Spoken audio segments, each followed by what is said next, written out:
featured match to put up on the screen. I think we might want to show. There's a lot of people streaming in there.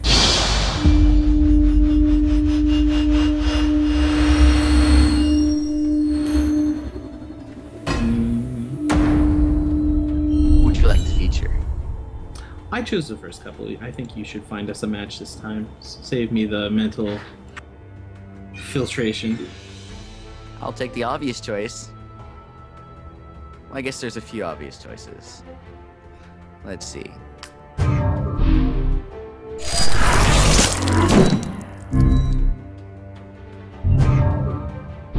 Let's go show Cyrus. Alrighty. He has had some Shard Cup success. And he's playing in this one, and is 1-0. So he'll likely be playing against another player that is 1-0. However, he is on a 5-minute delay, so it might be a while before his game comes up. Probably about 5 minutes, if I had to guess.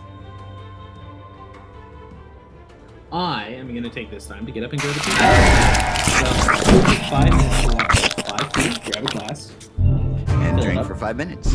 So, real quick, we are going to versus no nonsense here in the second round. It is kind of a high-profile match.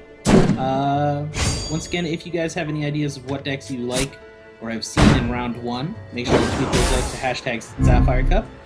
I already sent out 2 booster packs to people who tweeted to hashtag Sapphire Cup in round 1. So, make sure you get in on that. There are prizes! Prizes!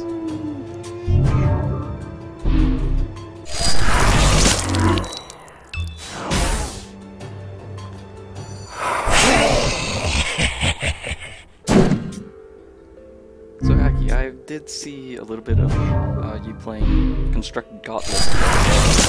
What was your most memorable experience from that so far? With triple double life siphon burn to the ground.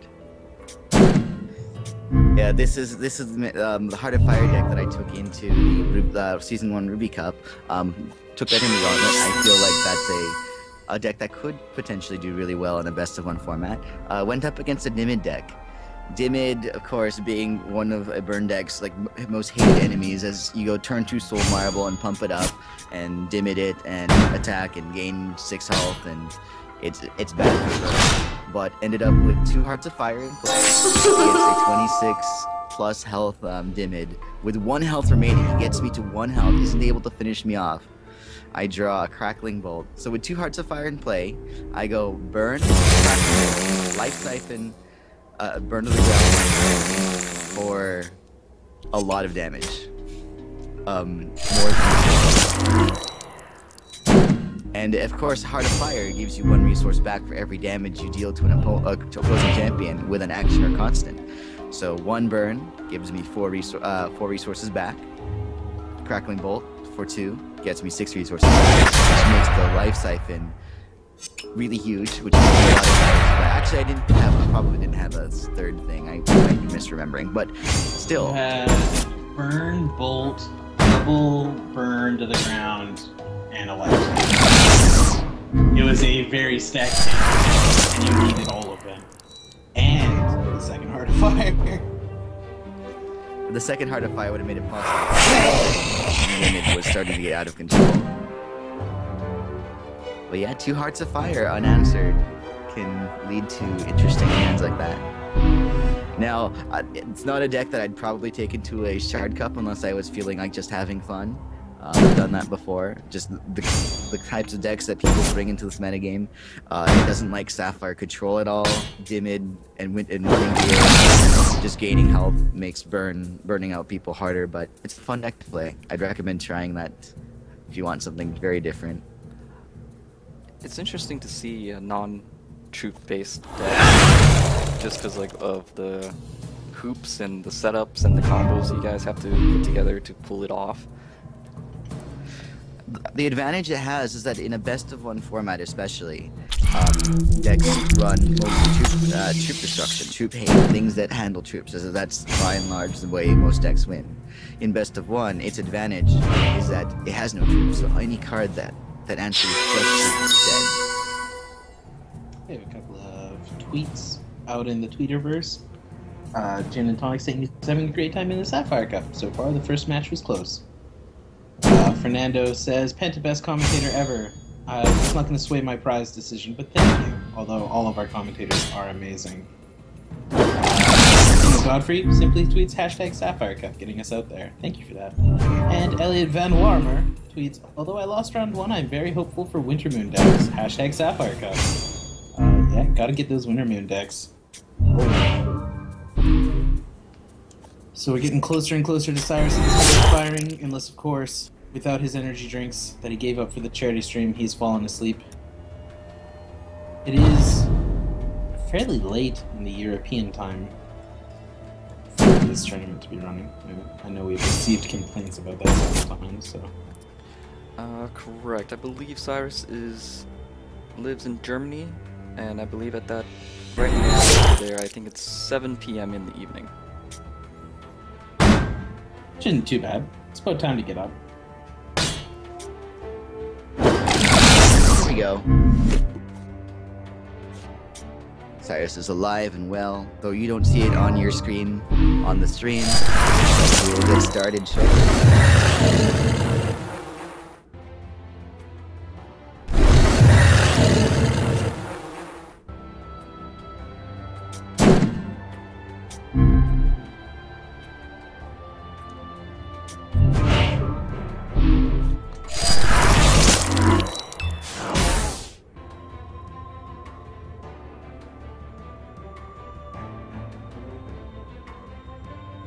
And we see the coin toss coming down. Welcome to round 2 of the Sapphire Cup. Featured match. We have Cyrus versus No Nonsense. We will see Cyrus running on delay will keep his hand open to us.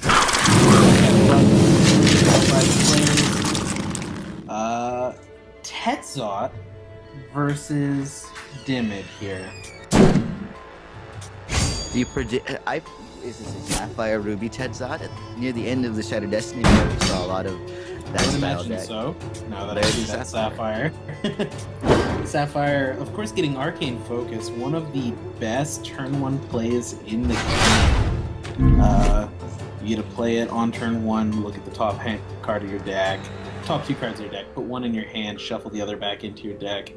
It's not incredibly powerful, except for the fact that it is. It's weird, because there's not a whole lot else to be doing with one resource, and it essentially makes it so that you're paying a couple of resources, you're paying 4 resources through the course of the game, to instead run a 56 card deck, if that makes sense. 56 card deck. It's weird.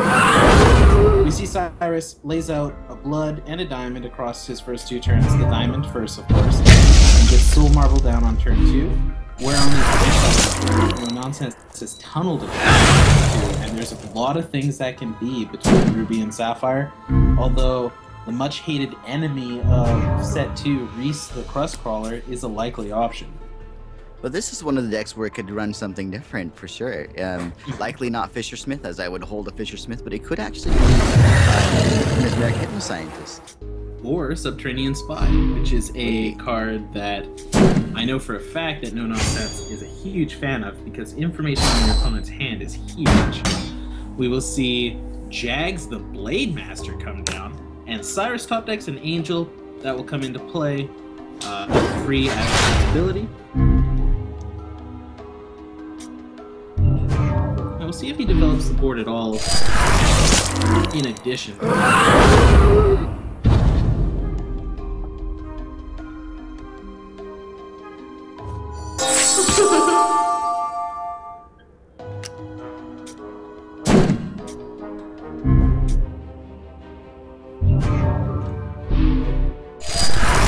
It was a Subterranean Spy. This means, of course, that Cyrus had his playing a troop last turn means he is capable of putting a Martyr down here and getting rid of the Jags to stop the Inspire trigger from happening.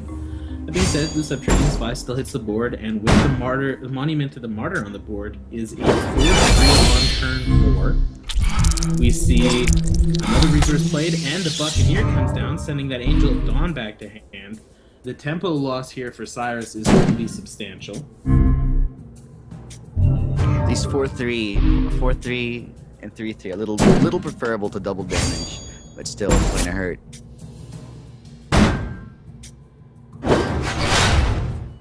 4 damage through.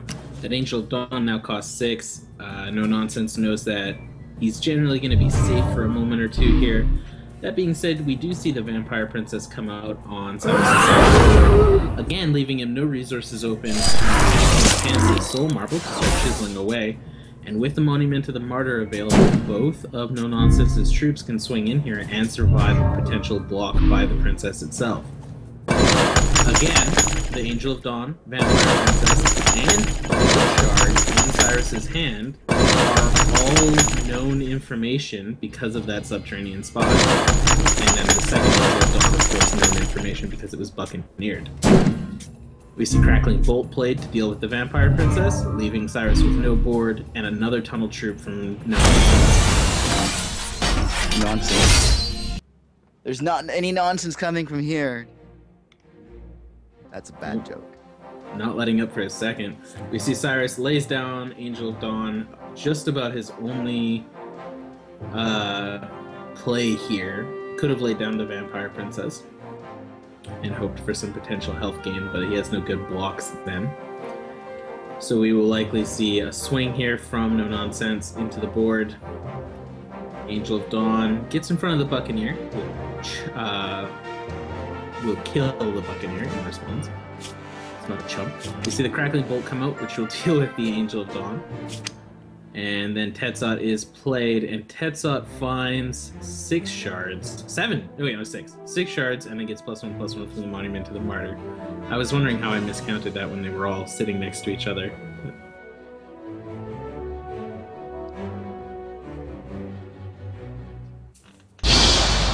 Some number that's above 5.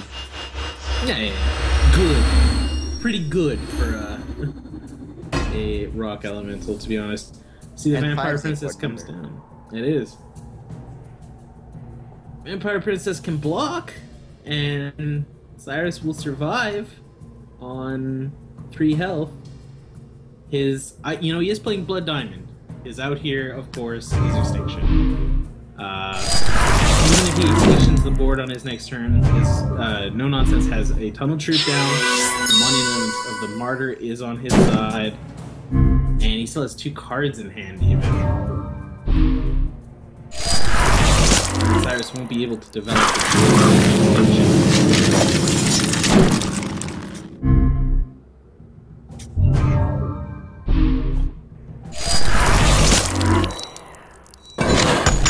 the block. Vampire Princess will gain 2 health, and Cyrus will stay at 3. You see the Cerulean Mentalist hit the board here. I'm not afraid to develop the board further even. That Tunnel Troop, giving him a sense of safety. Also, again, does know every card in Cyrus's hand still. Cyrus still hasn't played. No, I think he played another Blood Trial. But you see an Angel of Dawn off the top. This isn't enough. This isn't enough to save him. But in almost every other case, he would have been really happy with it. He could keep himself alive.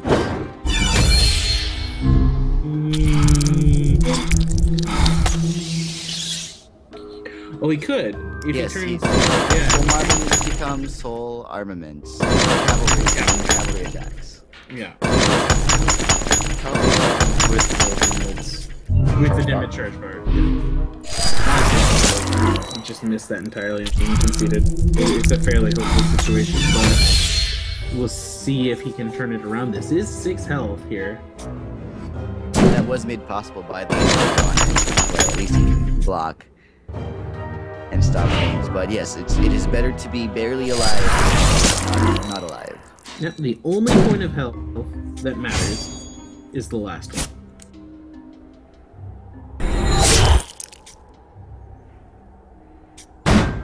Well, that mortar was important to stop Jax, though.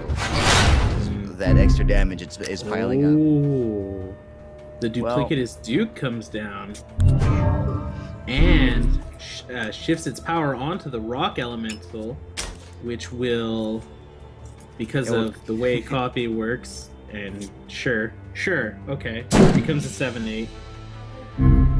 8/8 because it copies the 7/7 and then gets the +1 from Martyr. Mommy of the Martyr. Yeah. I'm sure that's how it is. I hate copies. I hate copies so much. And we see Cyrus find the extinction. Look at that! The problem is, unless that's a tectonic mega hulk. It's probably not. Which is probably not. Now, Cyrus does the proper thing and does go to the next turn here to make sure that that's a Reese, which it is. Reese will swing in here. I mean, it looked like a super good top deck, but you know, at the end of the day, nothing really saved Cyrus there that I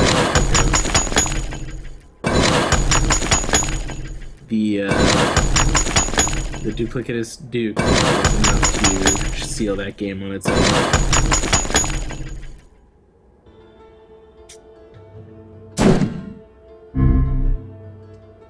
So they will go to reserves, deal with their on-board and off-board situation and see what they can do.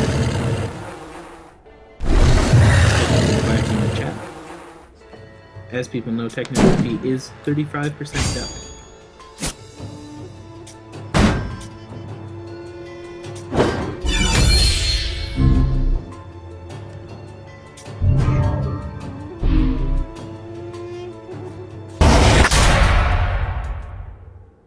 Got another tweet over at hashtag tweets 2-0 versus his second control deck of the tournament. Hashtag Midnight Express.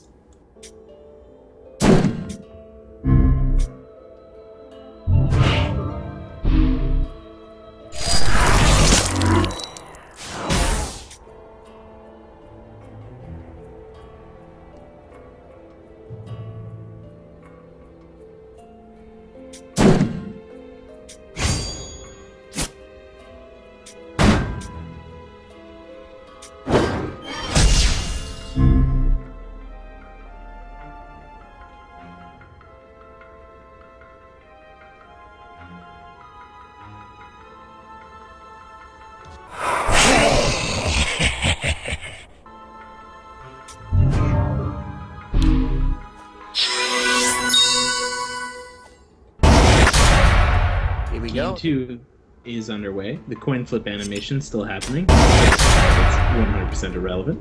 I always wonder if that's going to be like on the priority list for fixing for the next patch. Cyrus chooses to go first. Going to lay out a diamond shard here. He is playing Blood Diamond. We all know that the Angel of Dawn wants that diamond there super bad. And keeps a rather serious hand of Soul Marble and some shards, playing against an aggressive mid-range Ruby Sapphire deck. We see the Sapphire Shard from the which is played off of a Shard of Innovation. Soul Marble will hit the board. And the draw for Cyrus is a Vampire Princess. The Vampire Princess might stick in there. We'll see. It's a strong option against the Ruby Sapphire deck because they're playing a lot of actions, but...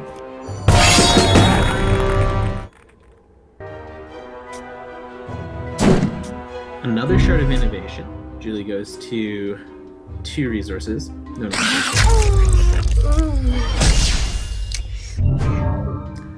So the first turn dual resource is a good use of your first turn. You're gaining a choice of threshold on your first turn in exchange for having a play that turn. And normally, most decks don't really have a play for that turn. Exactly.